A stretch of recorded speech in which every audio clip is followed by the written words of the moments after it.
Welcome, ladies and gentlemen, back to a brand new episode of Kaiju Conversation. I'm your host, Elijah, and joining me, as always, the bodacious and bodastic Rex. Hello! What the hell does And bodacious and bodastic mean? there's a dictionary on Google. You can look it up. But what if I don't Okay, want to? bodacious means boating, but you're emitting it. And what was the other word? Bodastic? Yeah. What the hell is Oh. bodastic? That you're boating, but it's astic, so it comes from below. Is that even a word? So what I'm saying is you're boating from both the top of yourself and the bottom of yourself. You're just boating everywhere.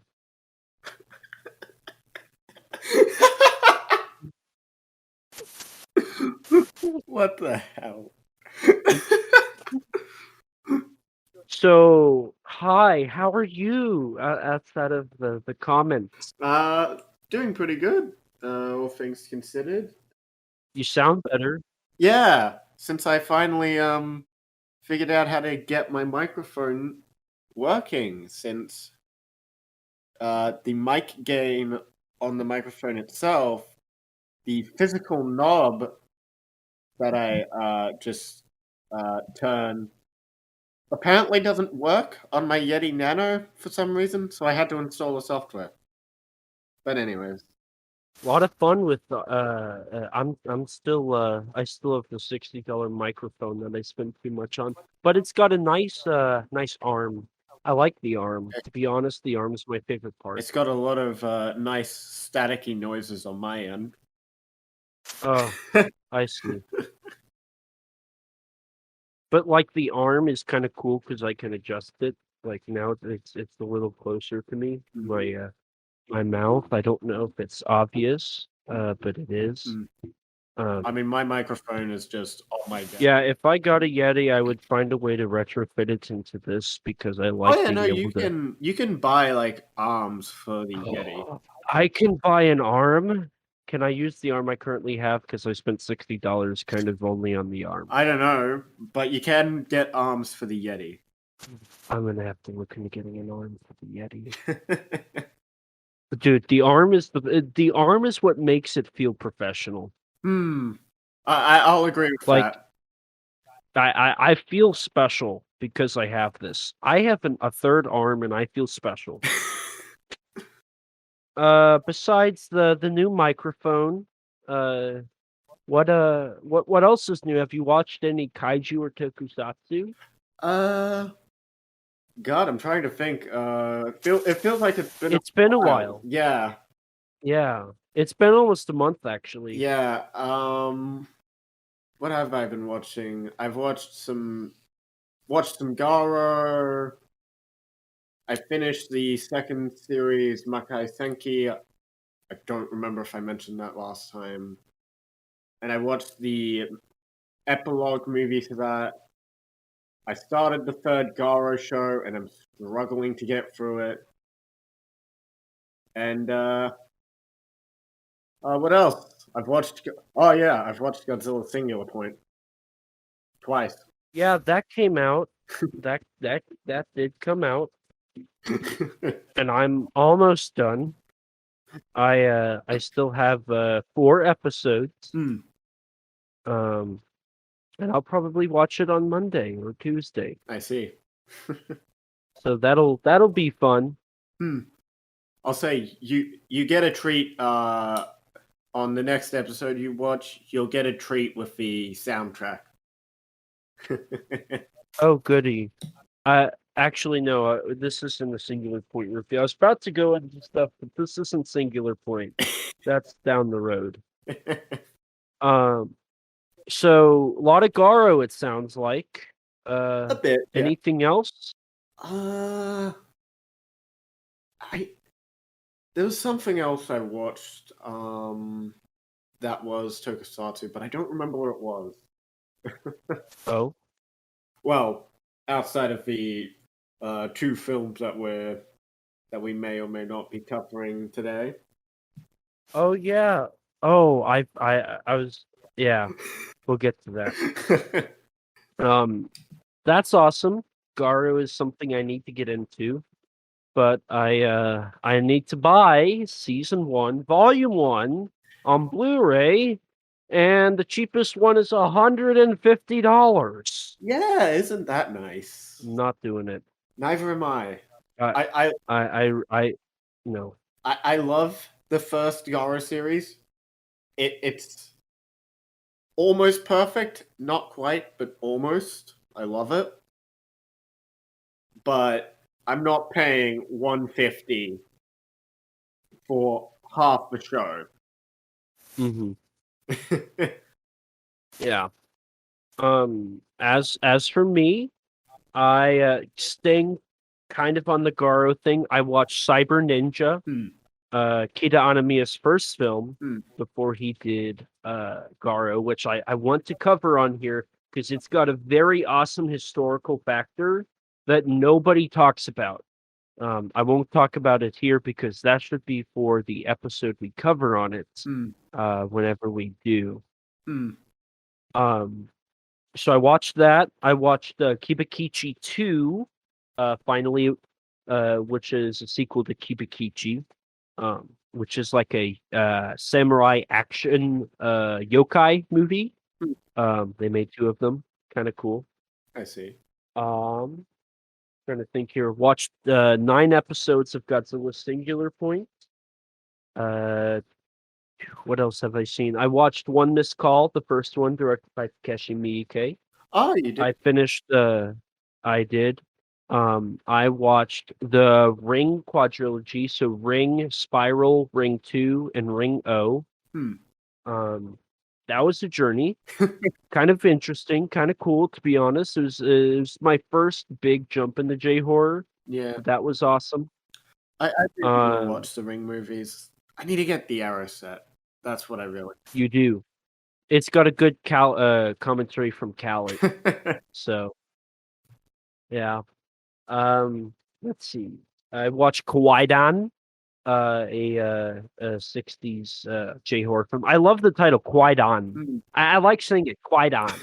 It's a cool word. I really like it.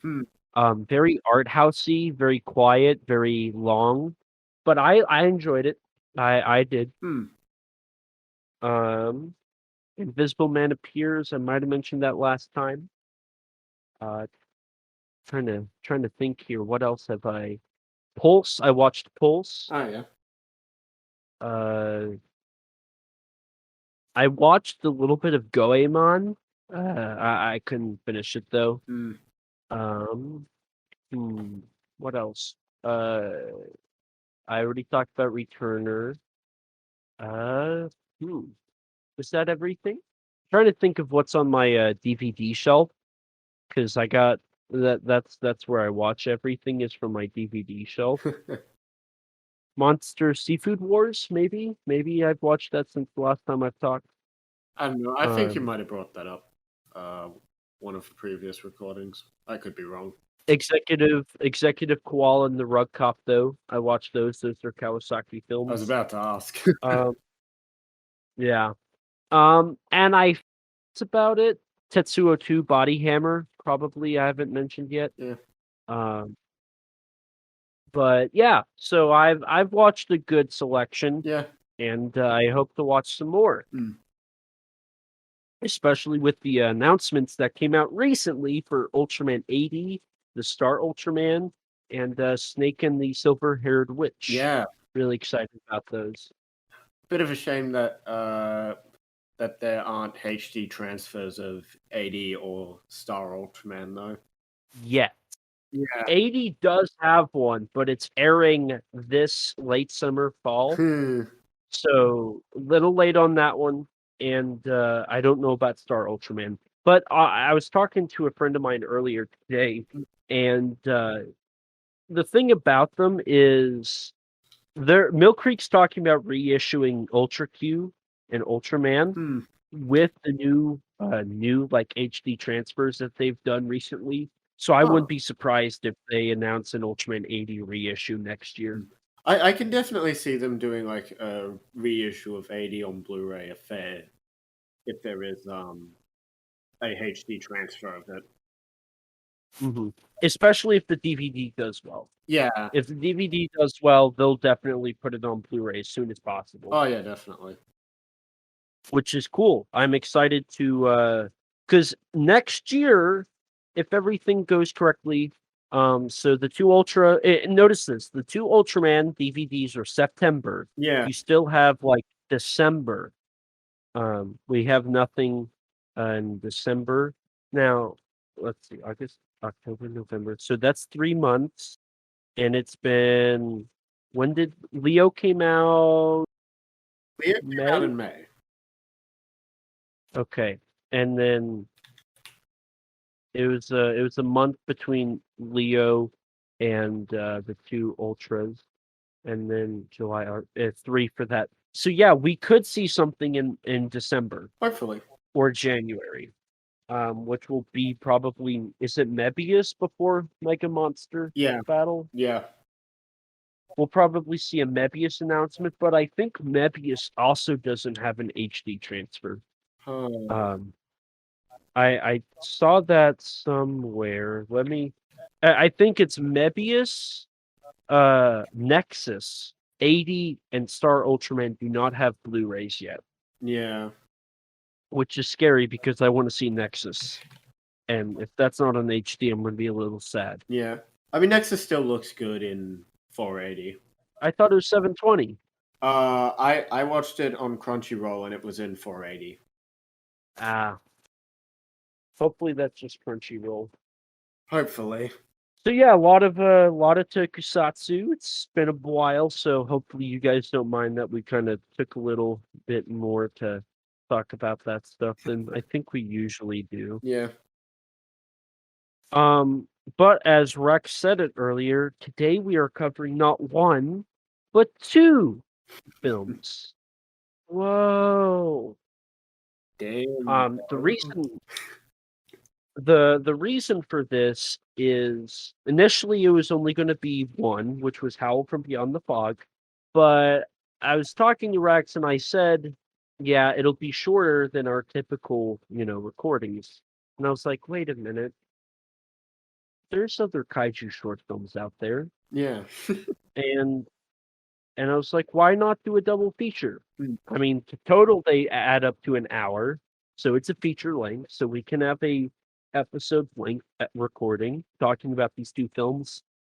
And from my research, I kind of realized the secondary film that I'll let Rex reveal in a second doesn't get a lot of publicity. Because in my research, I got likely pretty much nothing. Yeah, same here. Like, there's nothing on the movie. Yeah, like there was a little bit relating to like the most I could find was like an interview with the director, and even then, it only talks about the short film briefly, and moves on to other things. And that was conducted by our friends over at Kaiju Transmissions, which was really cool. Yeah. So, but yeah, unfortunately that is really the only bit of publicized information on this this other short film. Hopefully with this recording, I can kind of, maybe some people can reach out. I thought about seeing if I could reach out to the director and ask him some questions, kind of see if I can get some news or information on the movie to, publicize maybe in an article or something. Because it'd be nice to. Yeah. So Rex, what's the other film we're talking about today? Well, our second film is a 2014 short film by Kazuhiro Nakagawa called Day of the Kaiju. There we go. So today we'll be talking about Howl from Beyond the Fog and Day of the Kaiju. We'll talk about Howl first, and then we're going to end so we can really put the spotlight on Day of the Kaiju for you guys to enjoy. So do we want to go ahead and jump right into Howl from Beyond the Fog? Sure. All right. So first things first, I just want to point out that I originally believed this was the last Heisei film, but after some further research, this is actually not the first Reiwa film, but it is actually the sixth Reiwa film that is kaiju. It followed. So get this, Rex. The first kaiju Reiwa film was God Raiga versus King Oga. It came out May 7th, and the Reiwa era started May 1st.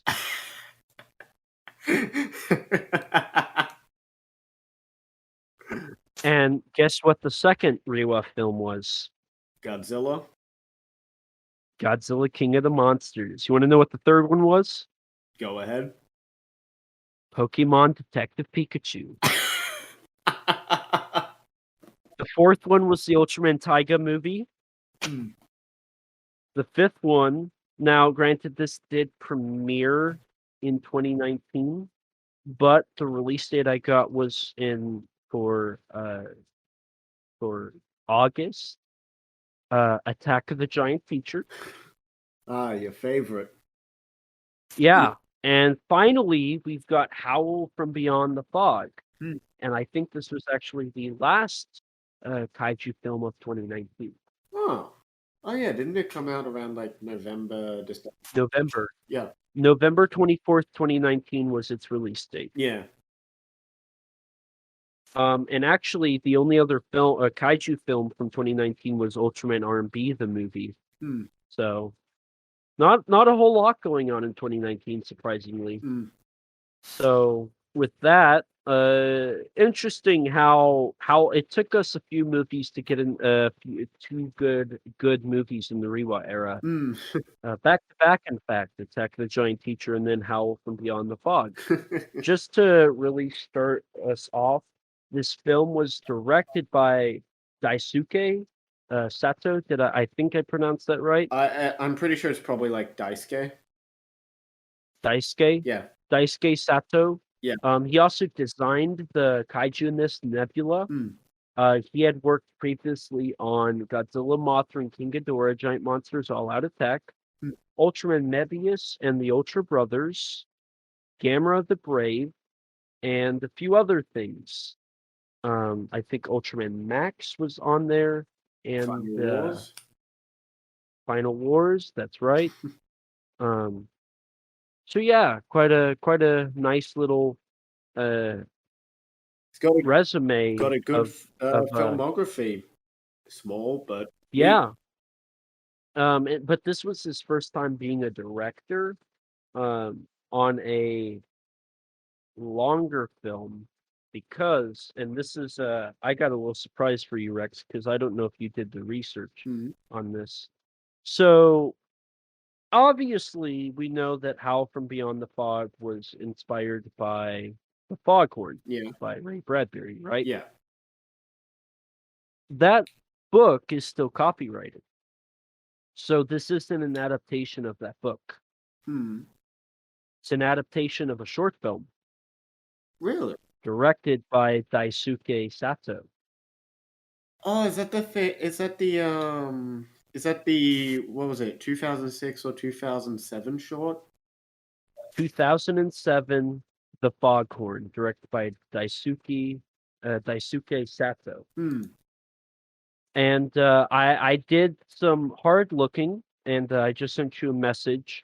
The film's not available, but I found some stills from the movie. Yeah, they show a little bit of it in the making of. It was directed by Sato, and it was featuring the crew from Godzilla Final Wars and Gamera the Brave, his friends he had made. It was completely shot in black and white, and he did it because of his love for kaiju and the Foghorn.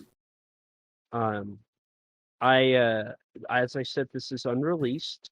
The trailer was released about a decade ago, but it's since gone. I've reached out to somebody trying to get it, but I did reach out to a friend of mine who actually knows about this project, and I found out it was supposed to be released by SRS Cinema. Really? Um, However, the Bradbury estate wouldn't allow for it to be released. So unfortunately, the film has gone uh, to copyright hell. Hmm. So there is another film directed by Sato, and it is the inspiration for Howl from Beyond the Fog. So there's another kaiju short film out there. There is, and that was all we can cover about it because it's impossible to find. It's unfortunate. So we're actually covering 3 films today, except one of them we can't watch. Yeah, we've never seen it. Yeah. If I do get the trailer though, I'll see if I can send it out. At the very beginning. It's there's a still from it behind the scenes, and there's a scene I think I think it's a still from the movie that's the actual lighthouse. But yeah, I thought that was really cool actually that Sato had worked on a film. Yeah. And that was the actual. Looking at the stills, you can kind of, specifically with the monster, you can kind of see a real big, for lack of a better term, glow up, as people say, with the monster designs, where in the foghorn, it's very simple. Like the back of the kaiju in one of the still images looks like almost like a loaf of bread, and in general, the texture and just shape of it is very simple, not particularly memorable. Meanwhile, in Howl, what's the way to describe it? In Howl, it's got more of this complex. Yeah, it's more detailed, more complex, and there's some nice little details such as the logs on the back of Nebula. Yeah.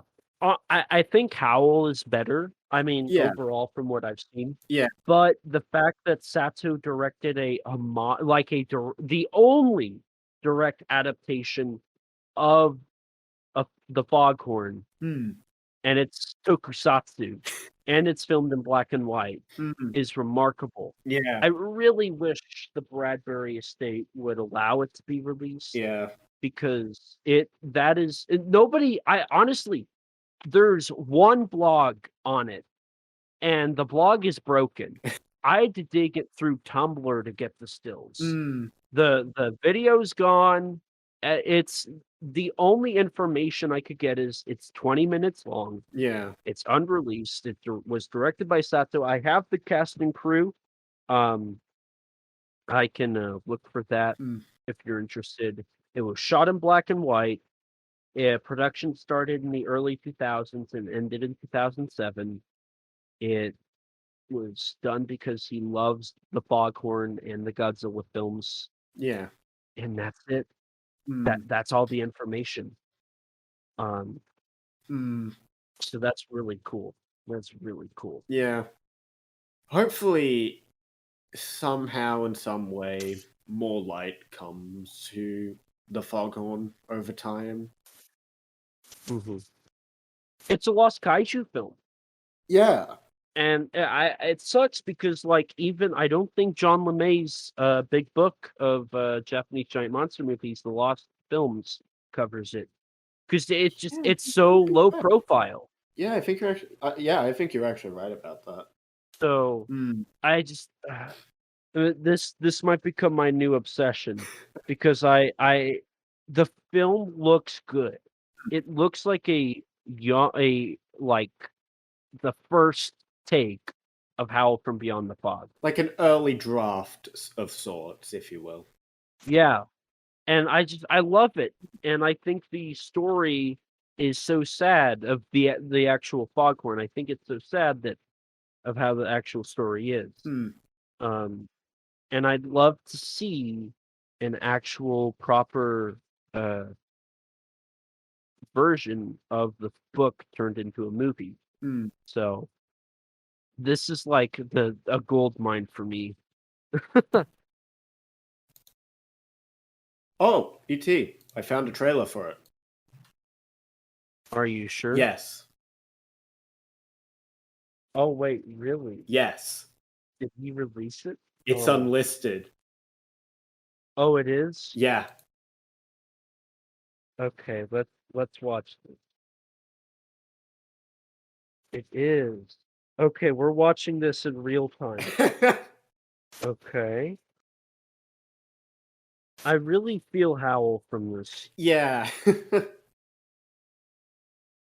Even the music is kind of like Howl's.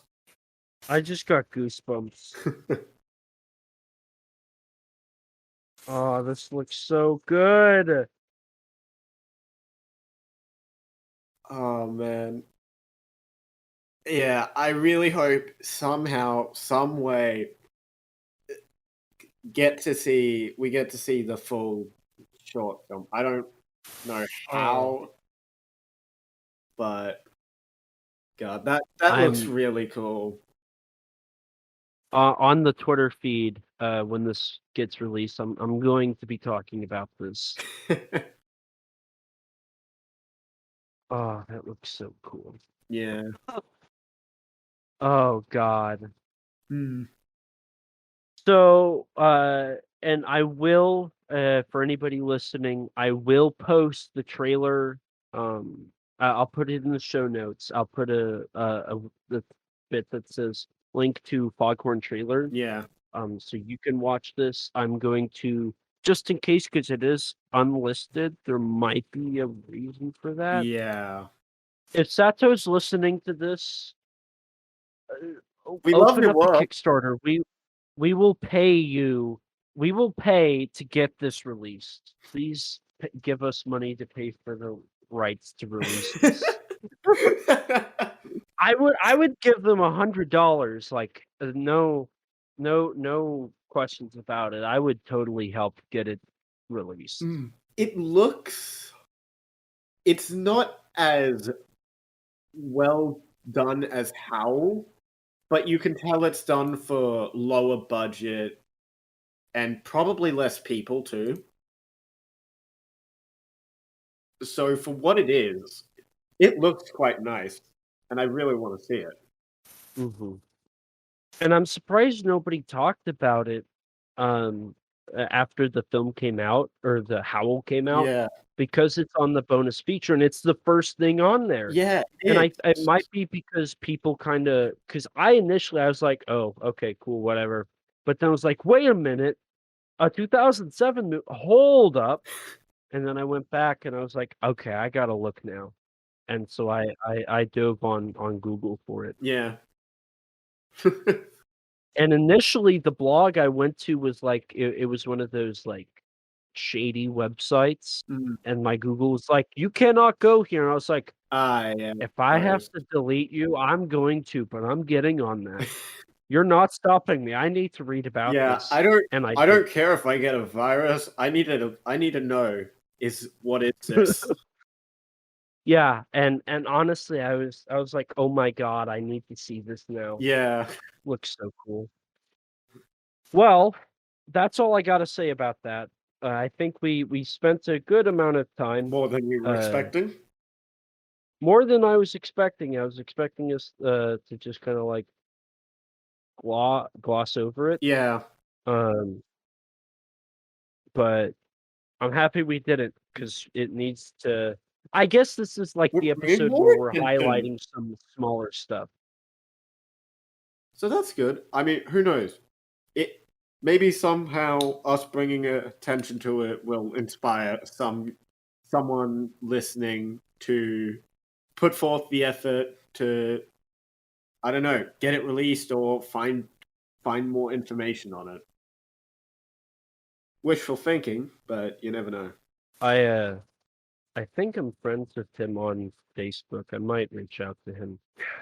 I'm gonna get obsessed over this. I already know. So back onto Howl from Beyond the Fog now. So development of this film started in 2016. Hmm. That's kind of when they started putting forth the effort to remake it. Yeah. And then they started working on the suit in 2017. So they spent 3 years on this movie. Hmm. And I don't know about you, but I can kind of tell. Yeah. You can see a lot of passion, I'd say, was put forth into Howl. It really tries to honor theater along with film. Hmm. And I like that. What I was sort of thinking when watching it is it goes back to an old, I want to say it's a Subaraya quote, but I could be wrong, where special effects, the point of special effects is to tell a story. This is an entirely special effects movie telling a story that, to me, it's almost a story that you could pass, that would be like passed down to between generations or like a fairy tale. Even. Yeah. And the Yeah. film itself has a very dream-like, fairy tale-ish look, which I really like. Yeah. And I think the moment whenever our female character is thrown into the lake, Hmm.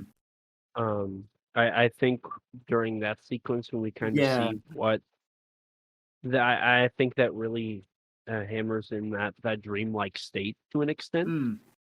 This isn't intentional, but it kind of reminded me of one of the Garo films, which is actually a short Yeah. film itself, Kiba Gaiden, because that had a lot of animation in it which was mostly to save on budget, but it gave it a very it made it stand out, and it was quite unique just for that alone. And I think it really added to the experience of that movie. It really is hard to pinpoint why, for me at least. I guess I just have an easier time saying why I don't like certain things rather than why I like something. But it's something that I've definitely noticed between both these films. Now, would you say the animation part detract from the film for you or make it better? I'd say it makes I don't see how it really detracts. The only slight detraction is maybe it goes on for just a little bit too long. But even then, that's like a very minor nitpick on my end. Because most of it is, it serves a purpose to feed information to the audience, and not just through a standard like flashback where like fade to white and then show a scene from the past with like maybe like a slightly desaturated color correction or color grading. Yeah. And it I makes the personally, scene more memorable too. yeah. I mean, personally, when I'm watching it, it's like I at that moment I realized, especially with the animation style they went with, I realized this is more of an artsy film. Hmm. Um, and I'm not too fond of that part, the animation part, but I have very much a biased hatred towards animation. So I don't know if you can really accept my opinion as valid or not. Hmm. You're a big fan of. I know you really enjoyed Ava and the anime trilogy of Godzilla films. I know No, those left a great impression on the medium on your end. no, not really. Actually, not at all. No. Yeah, no. The film looks very nice. I mean, y again, it's not a realistic looking movie, but that's not the Right. point. It's not supposed to be realistic looking. And like The only time I'd say there's a couple moments where the effects do kind of take me out a little bit, and that's only when there's a really low quality CGI fire, and then some low quality I can't speak low quality CGI smoke at a couple points, like when at the end of the film when the bridge collapses. It to me it looks like the bridge they destroy part of the bridge, and then the whole bridge falls, but it falls too far, so they tried to cover it with smoke to make it look less jarring, and it's like, yeah, you can kind of still see it. Yeah, I noticed that at the very end, Yeah, the smoke effects aren't as polished as they could have been. yeah. Well, the CGI smoke effects, the ones that they did with actual like smoke machines, are Oh, pretty good. yeah, yeah, absolutely. Hmm. And I do like Speaking of, how Nebula itself, it's sort of breath weapon that we always must have with our kaiju.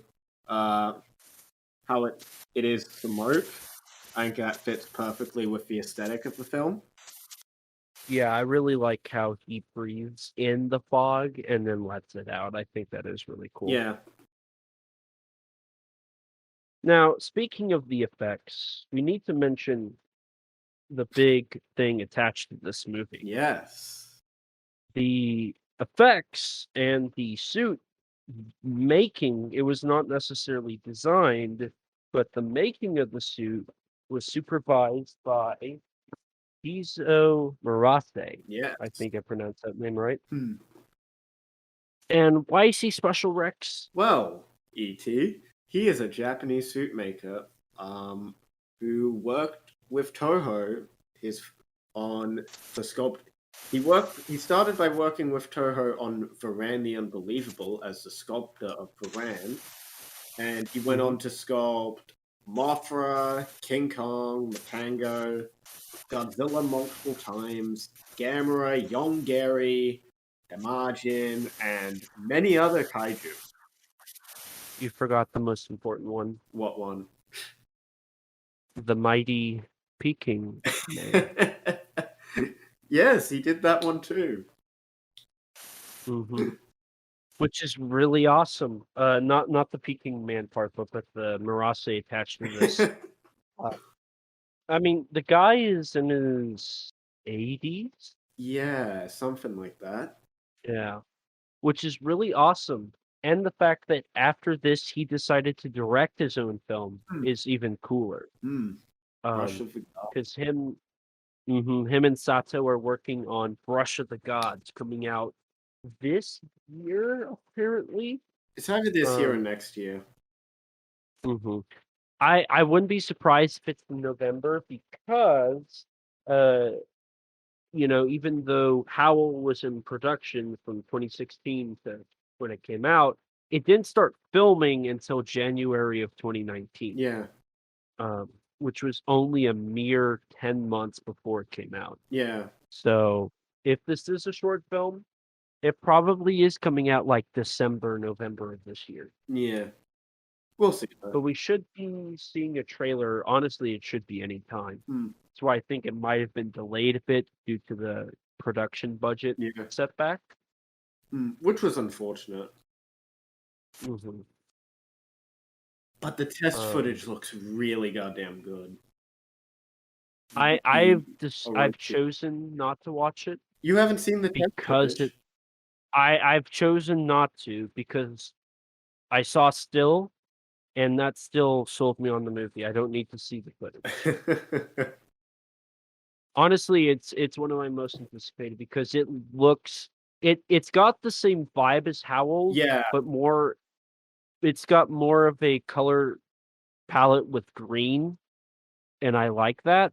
It's a little more colorful, and I can't wait to see what green and purple specifically, because Orochi is purple if I remember right. Yeah. Which I'm really excited to see how that looks. So God, I can't wait for that. Hopefully, it's the best iteration of Orochi we've had Hmm. in Suitmation. Yeah. So the Kickstarter for this, which I found out a few of my friends actually helped back this, which is really cool. Yeah. If Um, you're in the kaiju fandom, you'll recognize quite a few names in the mhm, credits. yeah. Which surprisingly, my first time noticing people I know in credits. I know from I watched Zillafoot. Oh That's yeah, another kaiju movie I watched that recently. has I a know some of the people in that. yeah. I think I know a guy who was involved in that too. Oh yeah? Yeah, he's an asshole. Oh. Well, this movie started as Kickstarter back in 2018. Um and it did beat its goal. It actually beat it I think 150%. It surpassed what it was supposed to. Hmm. Um Yeah. so it had a budget of 2 million yen, Hmm. which is not that's like what, $2,000? Um, $2,000? I think it's more than that, but it's like 20,000 That's ish, roughly. 20,000. That's not a lot of money to make a film with. You buy a car for $20,000. Yeah. Yeah. That's not a whole lot. Hmm. Not a whole lot at all. I think So the makes fact it that they were even able to more do what they impressive. were. Yeah, yeah. Um and then, it after, they started filming in 2019 and then they released it to film festivals.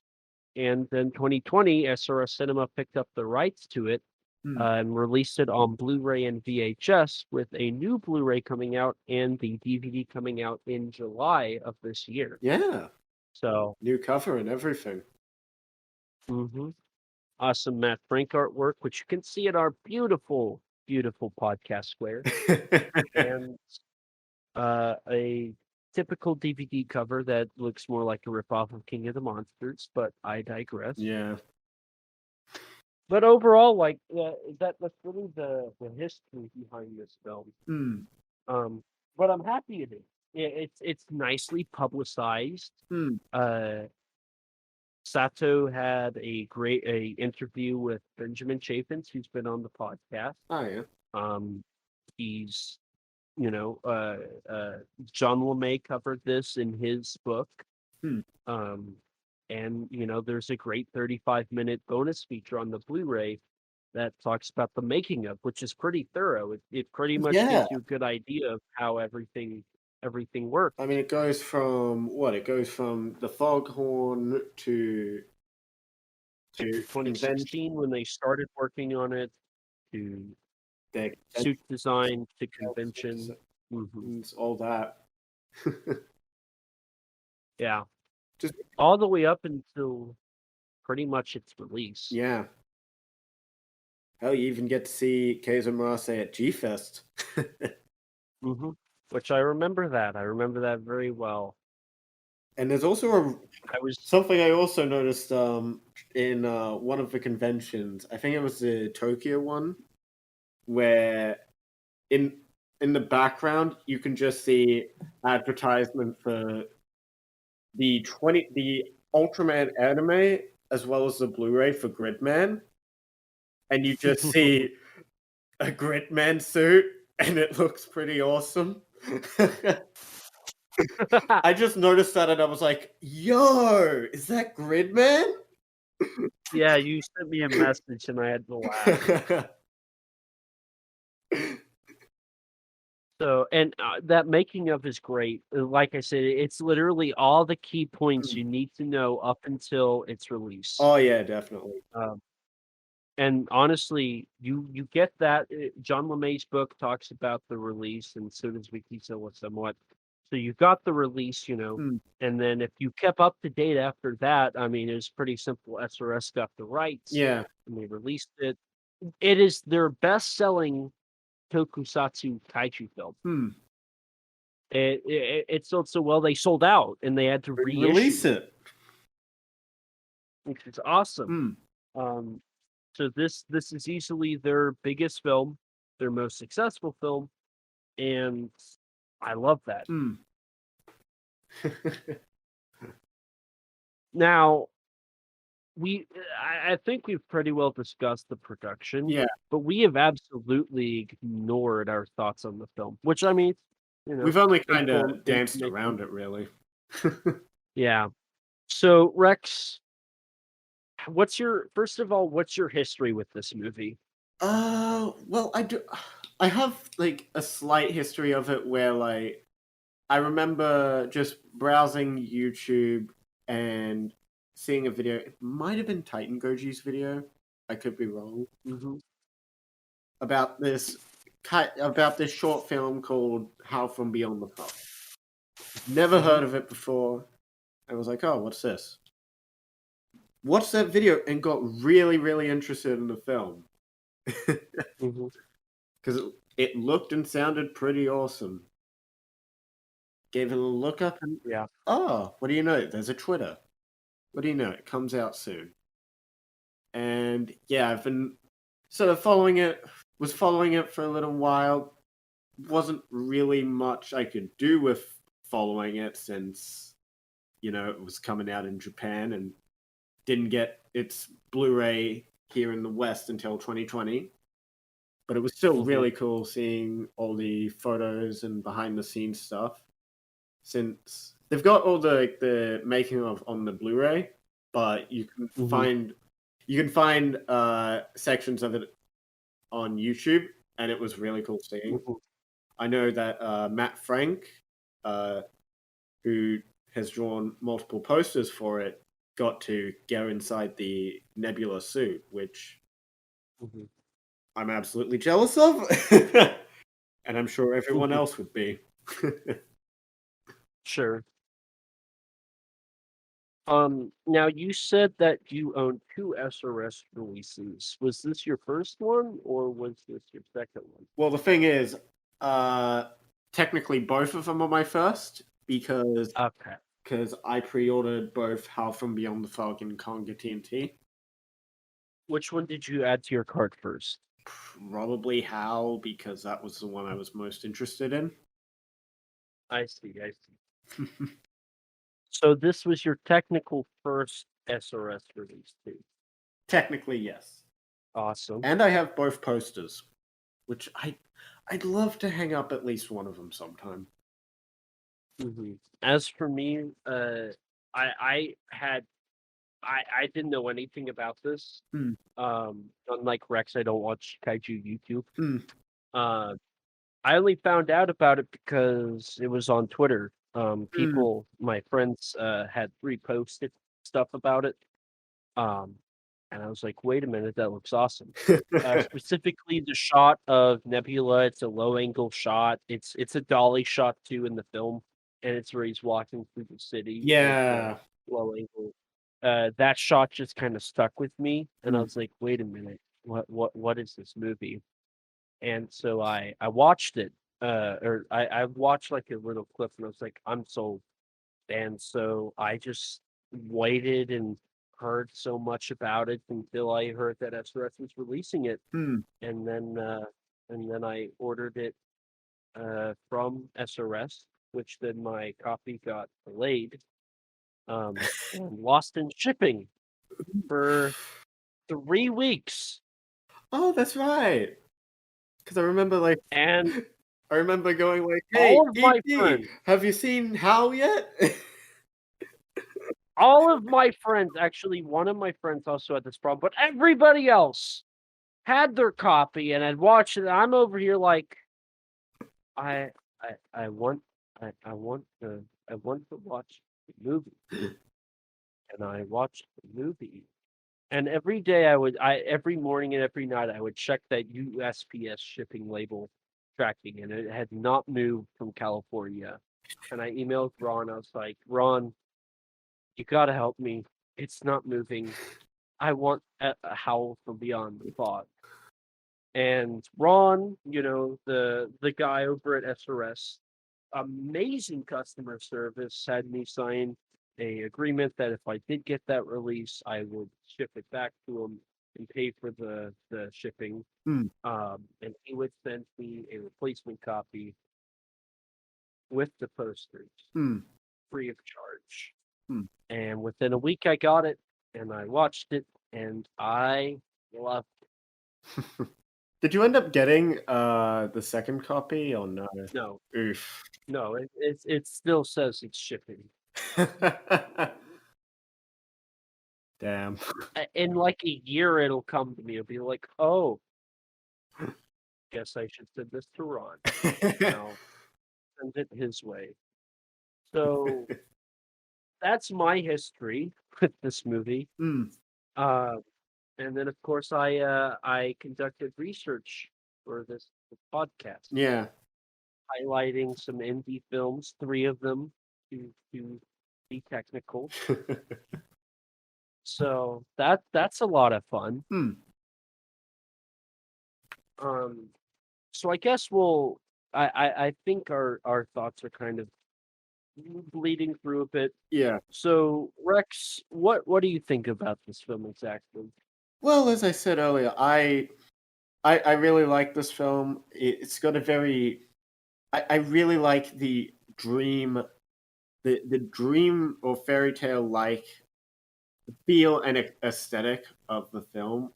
I think it's not like something that's unheard of or unseen in the kaiju or tokusatsu genre, but it's not something you see often, like when most of if say most of what you watch was like Godzilla or Ultraman or Gamera. You wouldn't see a lot of it with them, so it's a nice breath of fresh air in that regard. Even more so when like because I really like the Beast from 20,000 Fathoms. Not a perfect movie, but it's a classic for a reason. Of course. And so it is nice sort of seeing this as its own as a loose adaptation, both being loose adaptations of the same story. It's nice to sort of think of how different a retelling can be. And Hollywood should learn from this. But they won't. But no. I mean, Hmm? to be technical though, this is a bastardization of Yeah. Yeah. But it's become its own thing. and I think that got messed up in translation.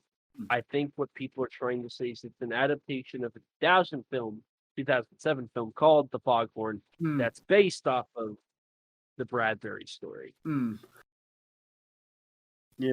And I think that got lost in translation somewhere. Quite So possibly. now people completely cut out that middleman and they're like, it's an adaptation of the Bradbury story, which is not as accurate.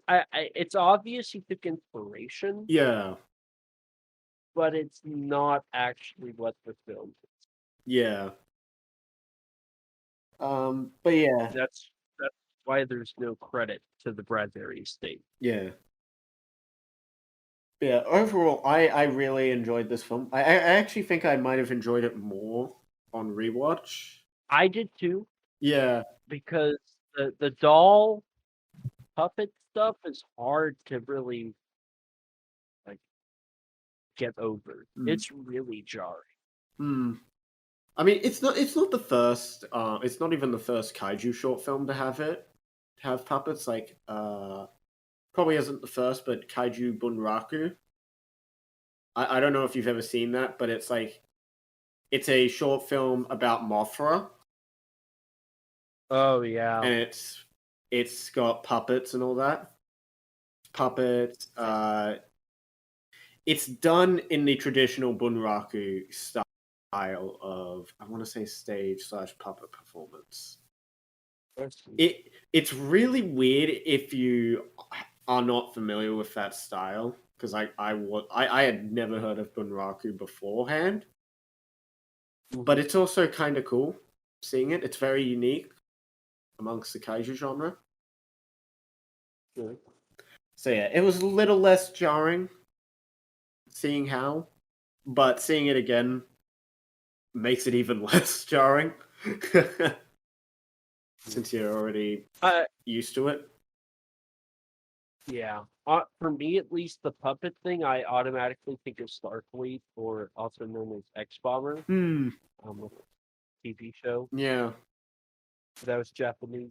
Yeah, no, I really do like this film. I think the monster Nebula is really cool. It's a mostly simple design, but there's just the nuances to the design, such with things like the moss and the logs. Something about that just make Nebula really, really memorable. And then it's got its foghorn roar too. Oh my god, that roar. I'm gonna have a whole rant about that roar in a second. Yeah. My only real problem with the film is some of the post production and editing, because there are some definite mistakes there. Like one moment early in the film where you've got two shots and there's a space in between two shots, and it's very brief. It's only like a couple frames where it's just black because there's nothing there. And it's like I get that it's an easy mistake to make, uh, but it's also something that you'll see it immediately when if you watch it, you'll see it, and it'll take you out of the experience for a bit, and it's something that I feel unless my guess for why it's there is I guess they were just strict for time. Like they probably were. This was probably happening. It's like their last chance to render the film. It was probably early November. Yeah, It was yeah, probably like yeah. first November. Last chance to really get to render the film, and it's only in that one main moment, so they're like kind of compromised for time.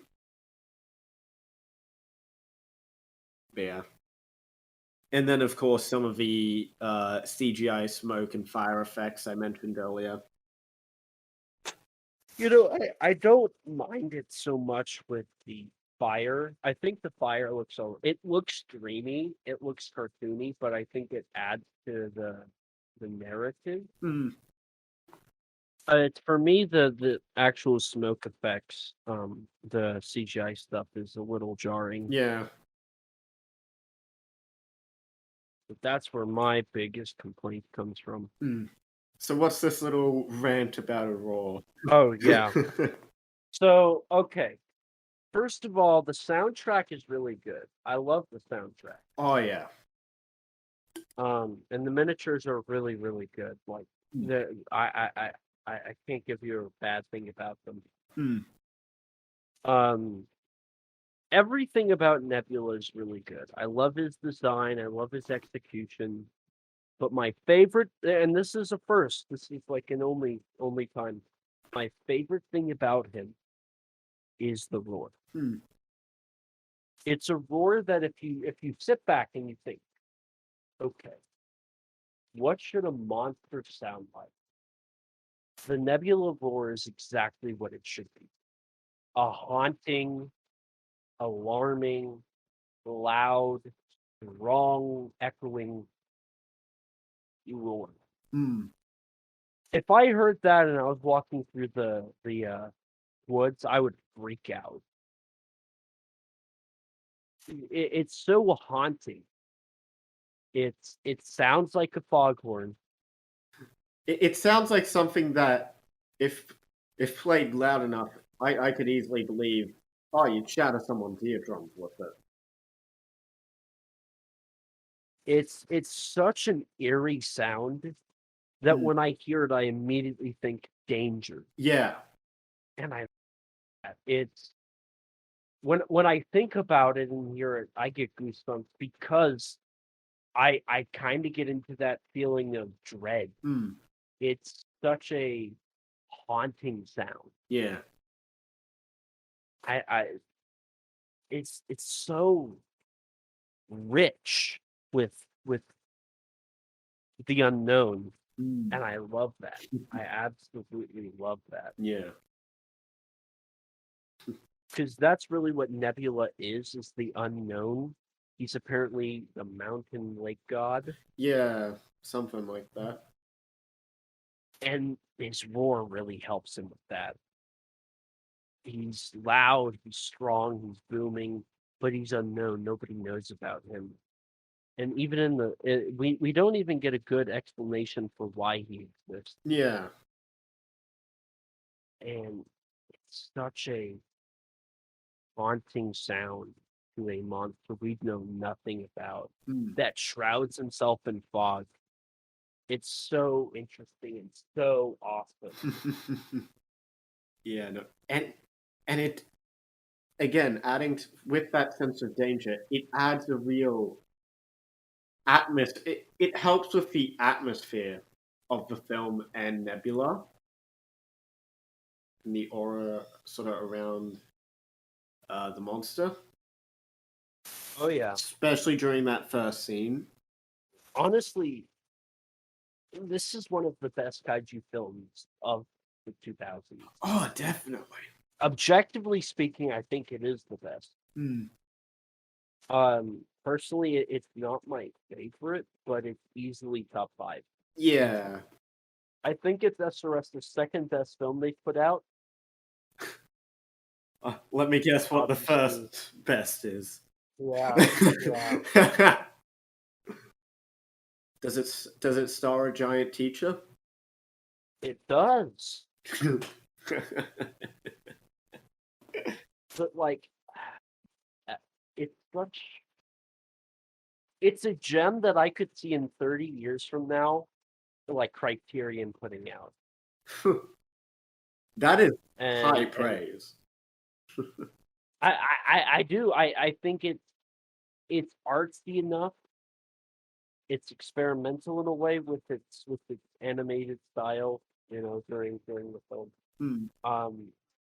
And tell me if I read this right, but her mother is who made her blind, right? Yeah. Okay. And was that did she put her fingers in her eyes? I think That's kind of how I took it. Was she grabbed her head and I'm trying to remember. It was the mother or the aunt definitely was the one that blinded the girl.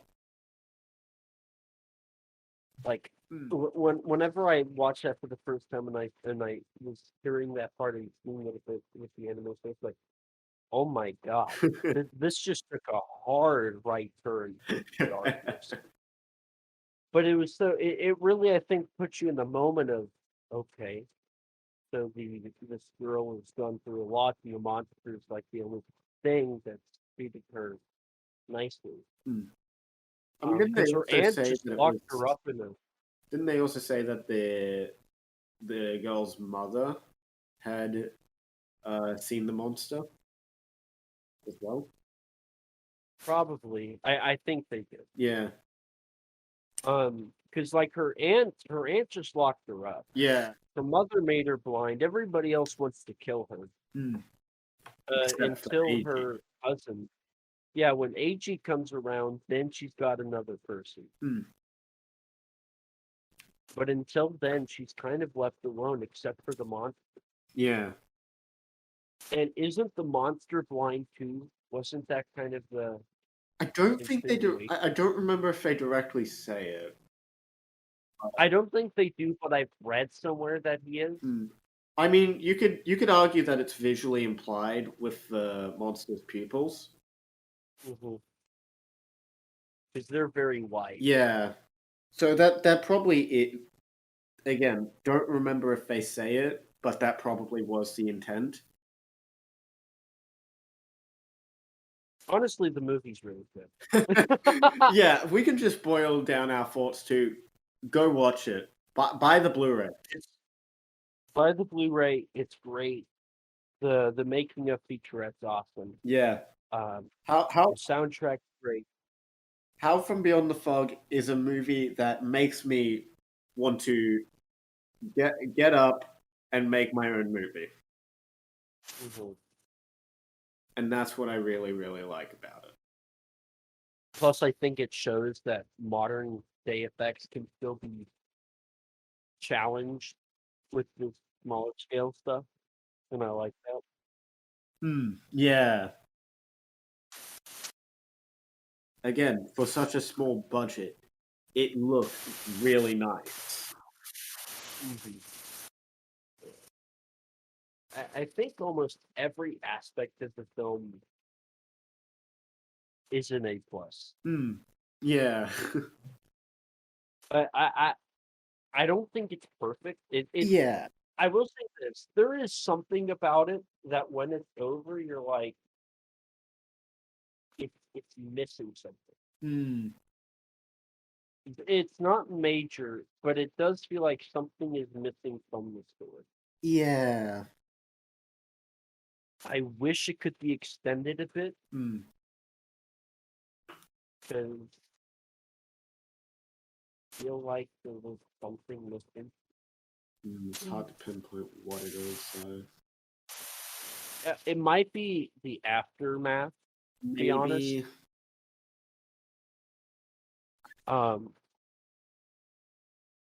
And I definitely feel like it with another like 5-10 minutes,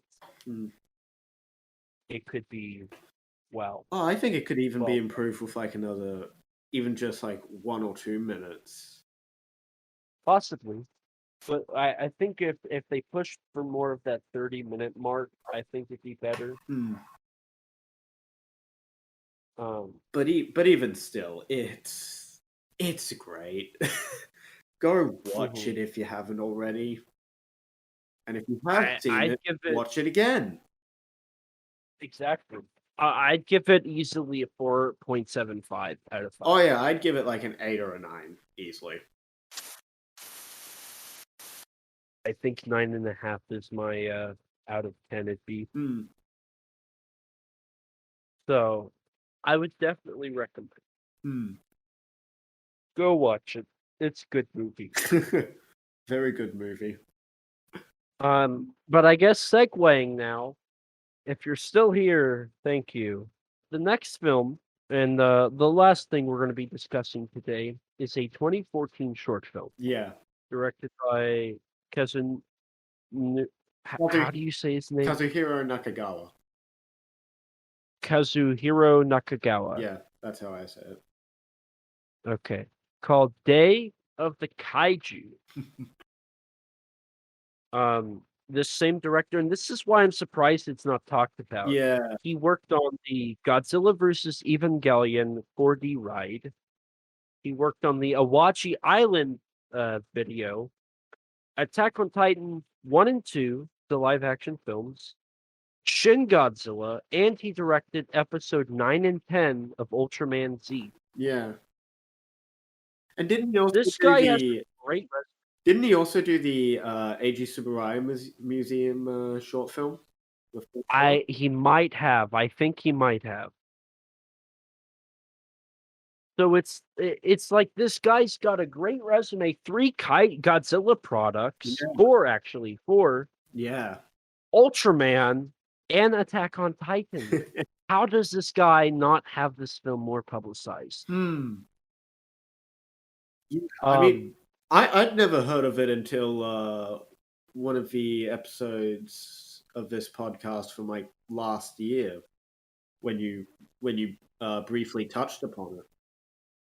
Did I? Yeah. Oh, probably during the 2010s retrospective. Yeah. That one. Because I'd never heard of it before, honestly.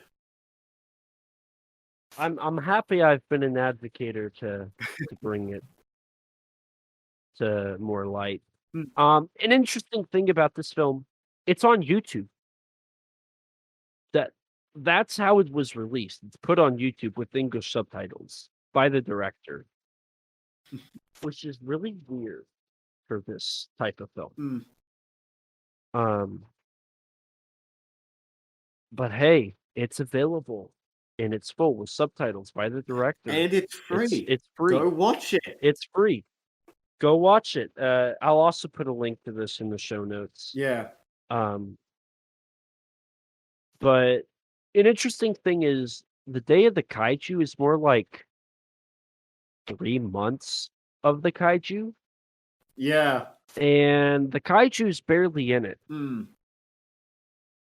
Yeah, which is an interesting it's mostly take. just dead, and at the very end it's revealed to be alive.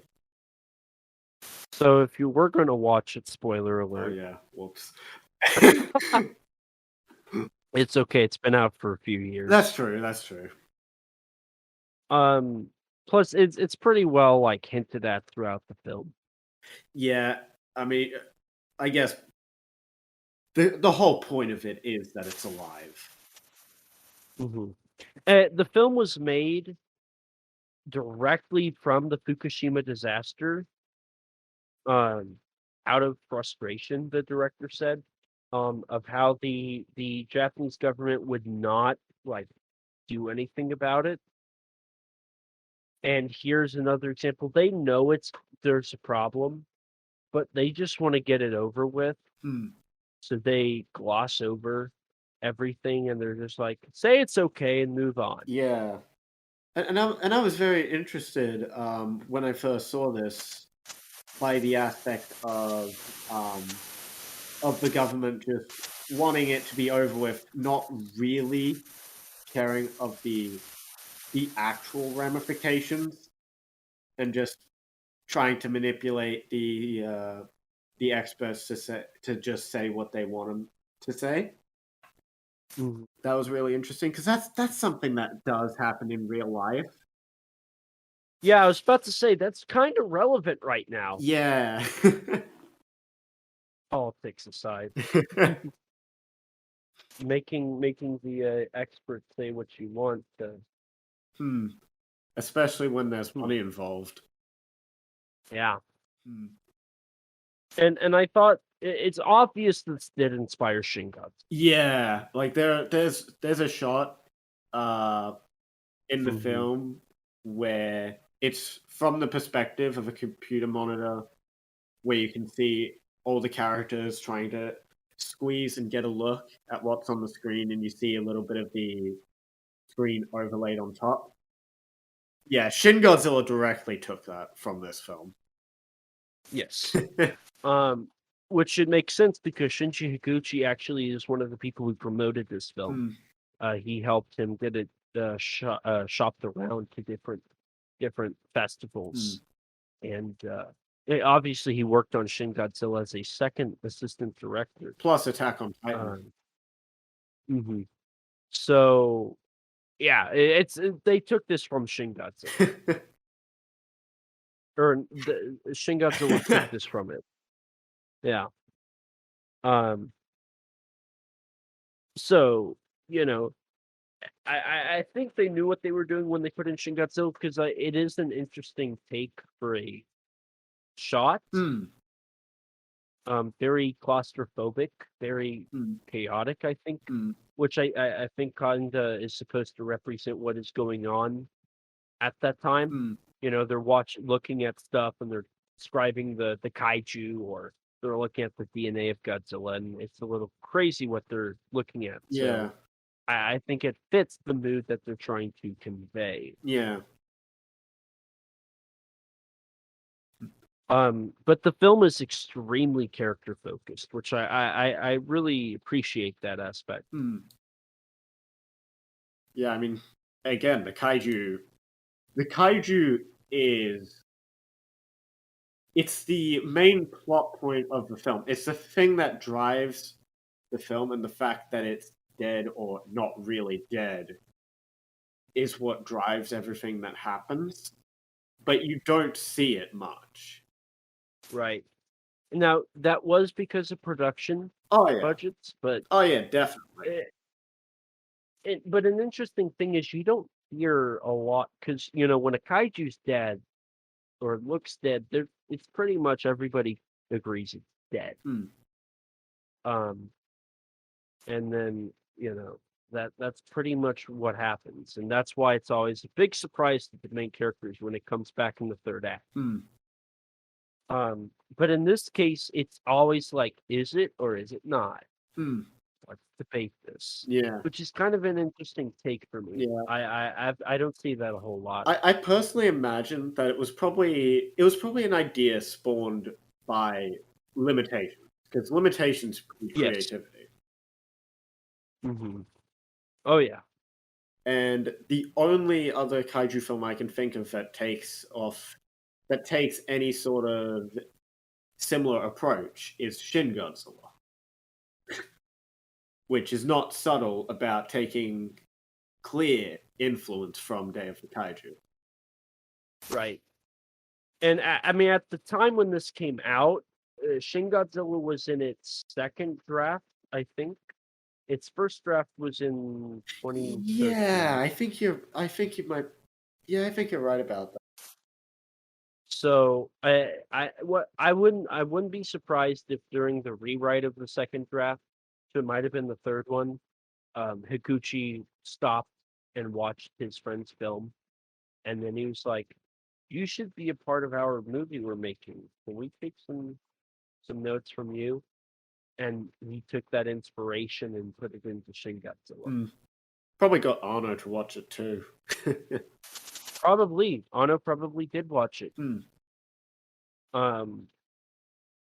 Which, it's interesting, Shin Godzilla took inspiration from this, and we're not going to talk about this short film because that would be 4, and we're too much. They also took inspiration from Giant God Warrior Attacks Tokyo. Which, to be fair, they themselves made.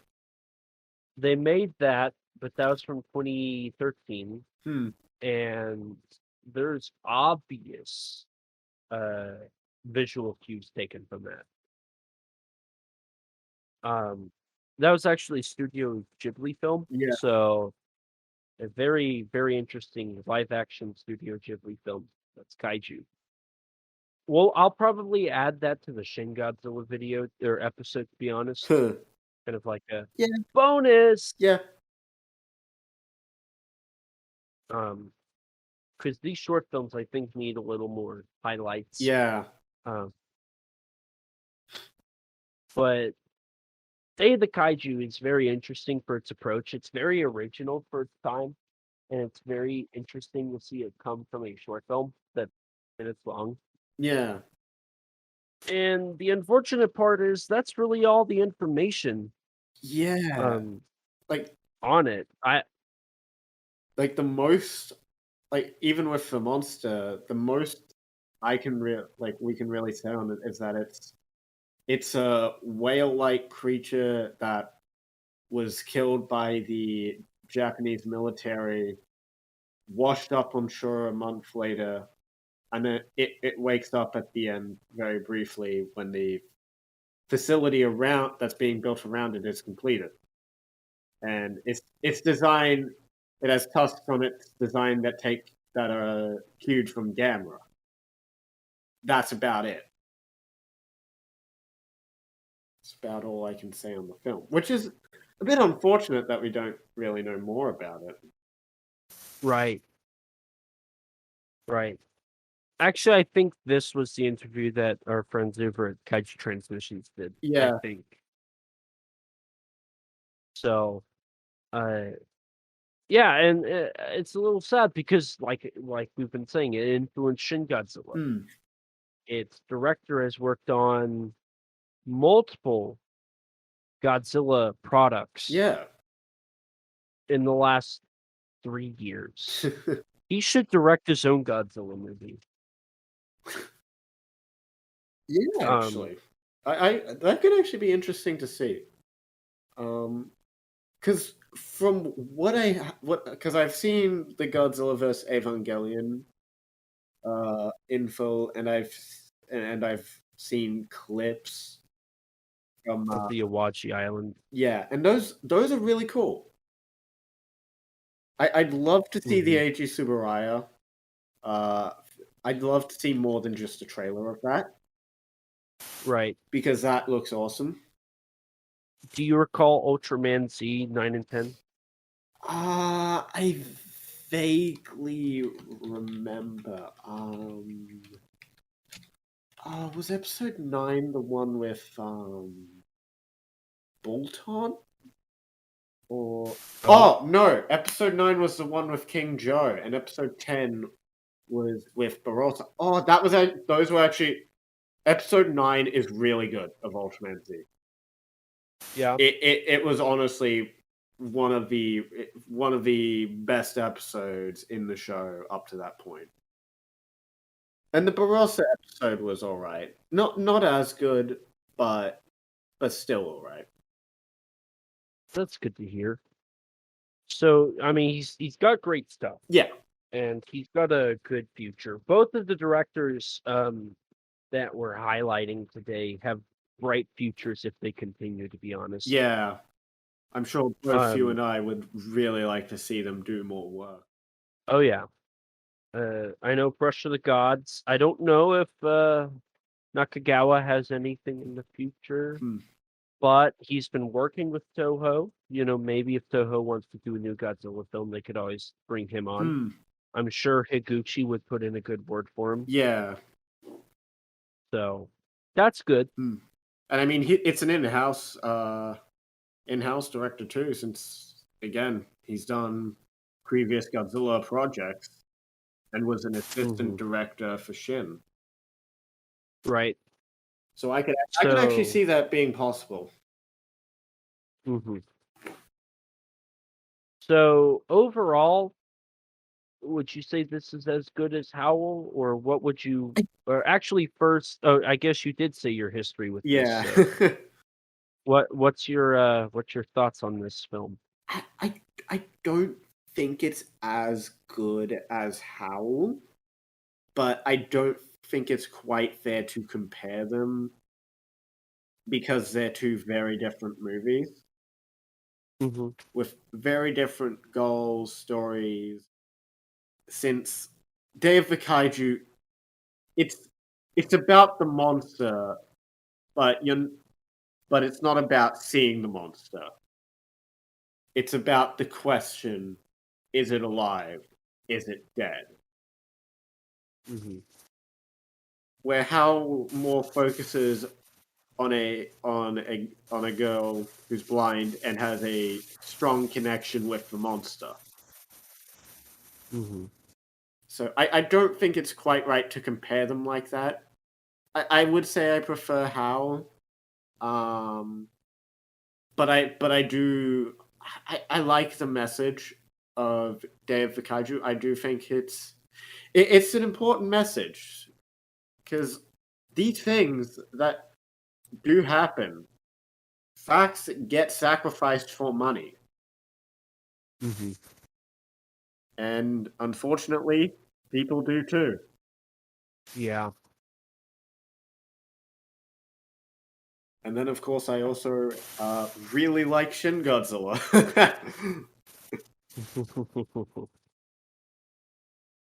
which is pretty much why I consider it to be a must-watch, if you haven't already. If you like Shin Godzilla, you need to watch Day of the Kaiju. Plain and simple. Yeah. And Giant God Warrior. Yes. Both of those films, for me at least, they detracted from Shin because I realized that the originality Shin had was taken from already made projects that are really well done. I mean, here's the thing. The movies always take inspiration from each other. Filmmakers take ideas. I mean, Star Wars, Hidden Fortress, all that. And I've said, and I'll go on record, when I watched Hidden Fortress, I automatically like Star Wars less. And Shin Godzilla, when I watched Evangelion, I liked the soundtrack less for Shin. When I watched God Warrior, I like Shin's the best scene in Shin a lot less. When I watched God Warrior, I didn't appreciate the story as much because it had been done. Or you mean Day of the Kaiju? Oh, what did I say? You said God Warrior twice. Oh, they're both good. God Warrior is really good. Yeah. So it makes sense. I got them mixed up. But when I watched this, I was like, so now I know why Shin had an interesting story. It's because they took it from this. Hmm. For me, I had only read about, or I had read about it in Kevin Derendorf's Kaiju for Hipsters book, Hmm. and that's what led me because I saw it was on YouTube. I was like, let me check this out, and I watched it. Hmm. And afterwards, I I was like, this is actually really good, and I found out like nobody's watched it. It says 25,000 people have, but a lot of the people I know haven't, and it's Yeah. been 6 years. So 25,000 and not 6 years, 7 Oh God, years. it has been. So, God. and honestly, I'd say this is the best kaiju film released in 2014 for me. Hmm. I can only think of one other film that was 2014. Yeah, I was thinking that too. What other film were you thinking of as a certain Outside of list? Godzilla. Oops, did I say that? Oh boy. But yeah, actually, we just covered that film, so I guess we could talk about Yeah. that too. So 2014, The Day of the Kaiju. Which one do you prefer? They're very different. I'd Very say I'd say I like Day of the Kaiju more.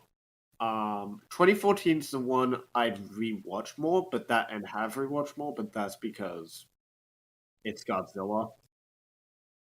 Mm-hmm. It's Godzilla, baby. And then it's also got its own continuity connected to it with the MonsterVerse.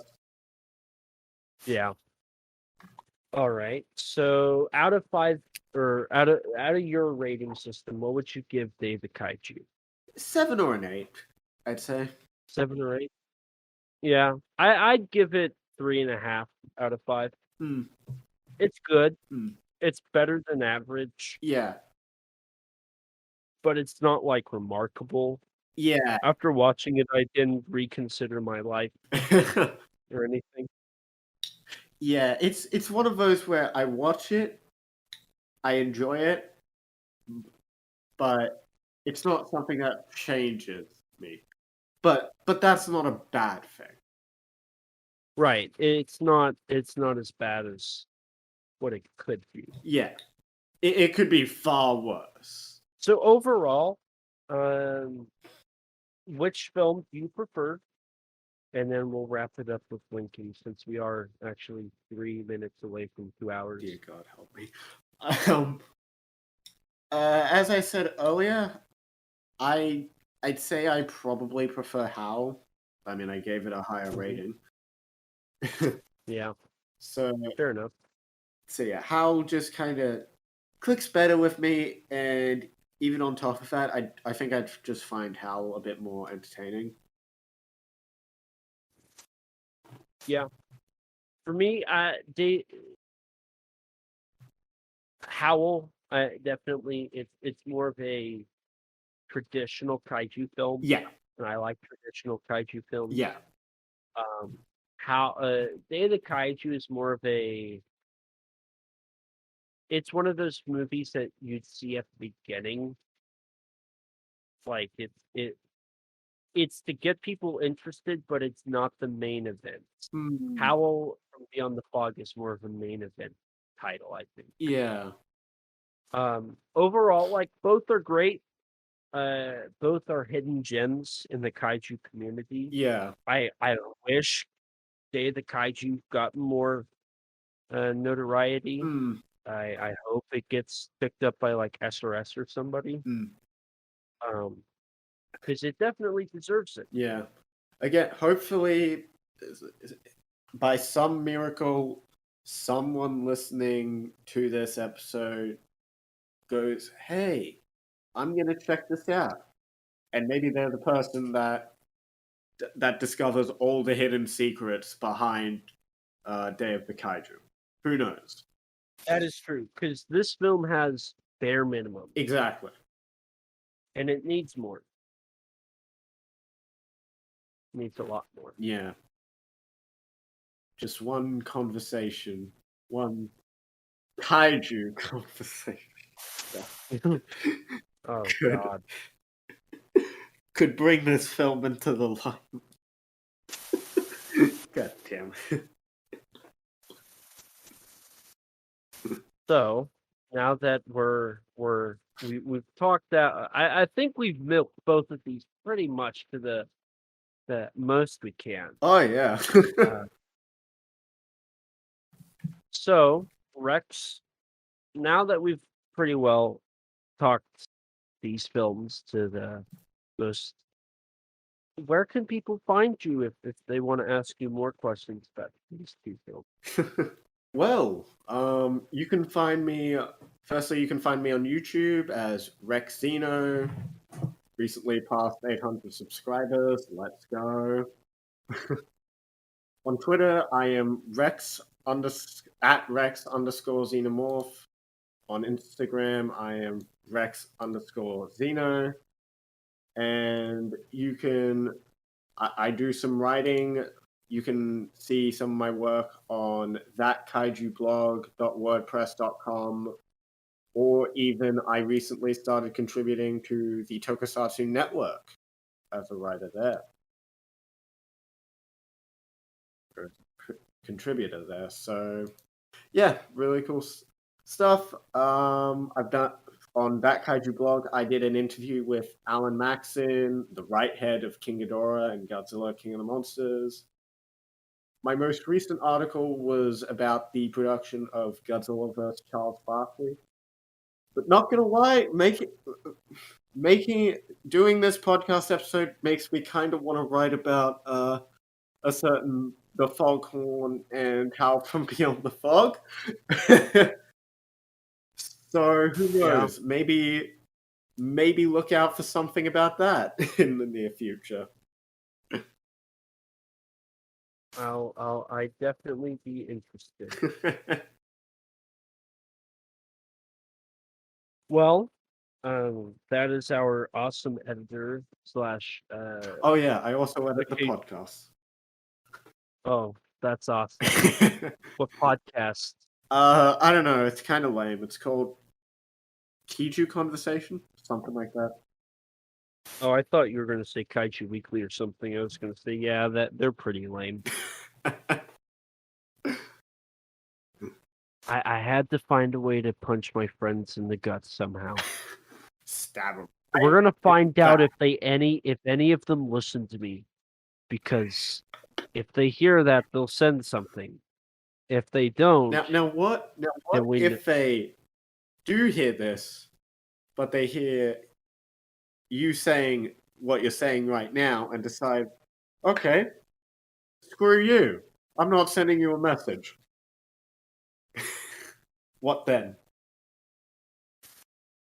Then I'll still think they don't listen. Fair enough.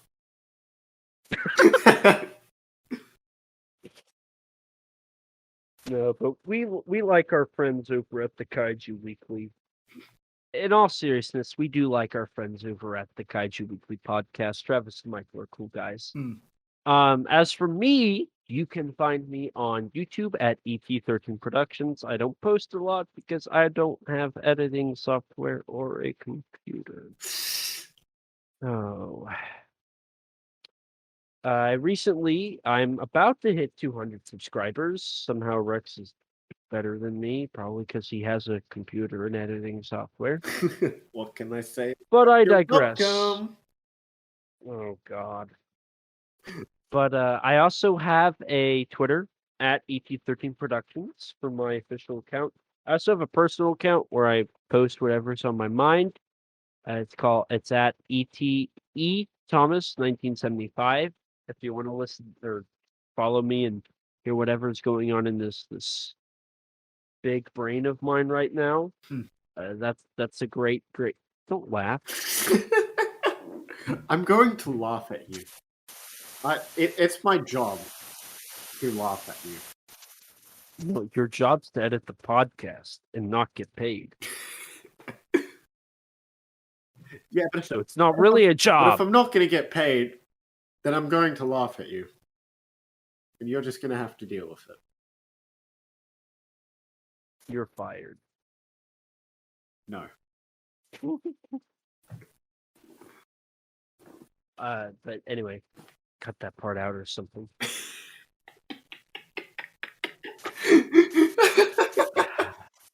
Continue. Uh-huh. But I also have an Instagram at ET13 Productions. Sorry, I had a brain fart moment. It's a little late for me. And outside of that, I also write for Kaiju Ramen Magazine, an awesome fanzine that just had its second issue not too long ago. And very soon will have its third, which may or may not have had a article written by me over some really, really good films that I'm going to keep a secret for you guys to buy that issue and read it. A lot of cool stuff coming. As for the podcast, we have plenty of stuff to talk about. First of all, we have been review bombed recently. A lot of 1-star reviews and a lot of no reviews. I can't read when you don't type. So I don't know what you want from me. If you want my clothes, my boots, and my motorcycle, got news for you. I'm keeping my clothes. I don't have boots, and I don't have a motorcycle. Damn. Who would have Yeah. guessed? Actually, I will inherit a motorcycle. So Oh, nice. yeah. So eventually, I'll have a motorcycle, but you can't have it yet. But if you can, please rate us on iTunes. That boosts our ratings and helps us get recommended to more people like you. So maybe they'll be interested in listening to us talk about 2 obscure-ish short 3? films, and 3 actually, yeah. And then they'll be like, I should go buy the rights to the Foghorn and release this movie. And then we can get it released. Somehow, Or if the you- Bradbury family or the Bradbury estate. Exactly. But somebody needs to do that. If you don't have either of those, because Twitter can be kind of a cesspool and Apple devices are garbage, you can like us on Facebook and message us that way, or follow us on Instagram and contact us through those means. If you want to support us and you want to wear our merch, It's really cool. I still don't own one. I should probably I should probably order those samples, to be Wow. honest. Doesn't even own his own shirt. Yeah. You don't either, Rex. Shut up. If you'd like to chat with us one-on-one and or hear others' opinions on different subjects, you can join our Discord server, where we talk about all sorts of things. Currently, there was a discussion going on. It looks like it's about Heisei films, Heisei Godzilla films to be exact. So a lot of fun stuff, a lot of cool stuff going on here. And don't forget to subscribe to our YouTube channel and hit the bell so you can be notified anytime we upload there. We might be starting up some bloopers for episodes. That's up to Rex, really. If that happens, then this is actually a great episode to start on, because there's a lot of goofy stuff that was recorded. And starting not next month, but the month after, announcement time, we will be doing starting back up Toku Fandom Tales, where I bring one person from our Discord server on a voice call with me in the current voice call I'm actually in, and I interview them for 10 minutes talking about how they got into this stuff and what they like, to really share and show our appreciation for not only the people on our server, but people in this fandom, and hearing how they got into this stuff. Getting another So get it ready for that. Getting another Yes, exactly. Yeah. And we also will be starting up our Kaiju Roundtable discussions again, where I will have 4 or 5 people in a call, preferably the same voice call we're actually in right now, where we will be talking about different subjects that we typically wouldn't cover on the podcast, like news and Really enjoy each other's company during that. Editing's going to be interesting, though.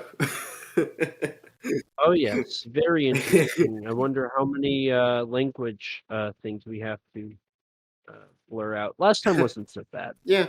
There's like, and a huge thanks to our good friend and editor. Uh, what's his name? Uh, what is it? I think it Do you know his name? starts with an A. Oh, that's right. A-hole. Alfred. A-hole. Alfred's not an a-hole. No, but your editor is. Alfred's really neat. Alfred's full of turtle meat. Anyway, a huge thanks to our Rex for editing all of these episodes. His stuff will be found in our description down below. So don't forget to check out these two movies. One is available on YouTube. One is available for pre-order from SRS Cinema on Blu-ray and pre-order for DVD, also from SRS Cinema. They're very good, and it's always good to help support the little guys like these two. Give Daikaiju a view, a like, subscribe to the guy, comment, and tell him how much you like it and how much you want it on a Blu-ray from SRS Cinema. As for Howl from Beyond the Fog, yeah, hint, nudge, nudge. As for Howl, buy it, watch it, tweet it, post it, show people the love that you have for it, show its support, and make sure that everybody knows that you got it from SRS Cinema. And don't forget to show that they have released so much awesome, cool stuff lately, and there is more to come. Thank you guys so much for listening. I hope you enjoyed this just as much as we did. So much cool information here. 3 short films, not enough time to talk about them, and a lot of fun bloopers that hopefully will be on a YouTube video. We'll see. We'll see. But thank you guys so much, and thank you, Rex, for being on, even though you harass me all the time. You're welcome. Oh, God. It's an inside joke, but every time he says you're welcome, I want to punch him in the face. Thank you guys so much, and please remember, life's too short to not talk big. Bye, guys. Bye.